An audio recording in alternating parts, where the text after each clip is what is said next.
ઘોરાડ વિસ્તાર આવેલો છે, ઘોરાડ અભયારણ્ય કહેવાય છે.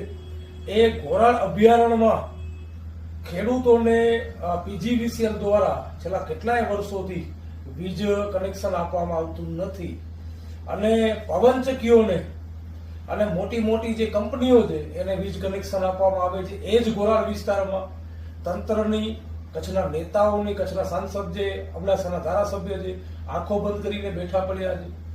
આનો ભોગ અબડાસા જે ઘોરાડ અભયારણ્ય છે, જે ખેડૂતો આવે છે, ભોગ બની રહ્યા છે. એટલે વર્ષોથી, આજથી 7-8 વર્ષ પહેલા કલેક્ટરે પણ એક કંપનીને અબડાસામાં જ નોટિસ ફટકારેલી અને સુપ્રીમ કોર્ટે ક્લિયર કટ કીધેલું છે એમના જજમેન્ટમાં કે ભાઈ તાત્કાલિક ધોરણે વહેલી તકે જે વીજ પોલ લાગેલા છે એમને અંડરગ્રાઉન્ડ કરવામાં આવે.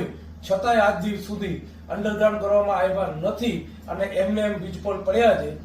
જે ઘોરાડ 40ની સંખ્યા હતી, આ કંપનીઓ, ખાનગી કંપનીઓ અને પવનચક્કીઓના કારણે, એમના કારણે જ 40માંથી માત્ર 2 થી 4 ઘોરાડ વધ્યા છે. આ તો ઘોરાડ એક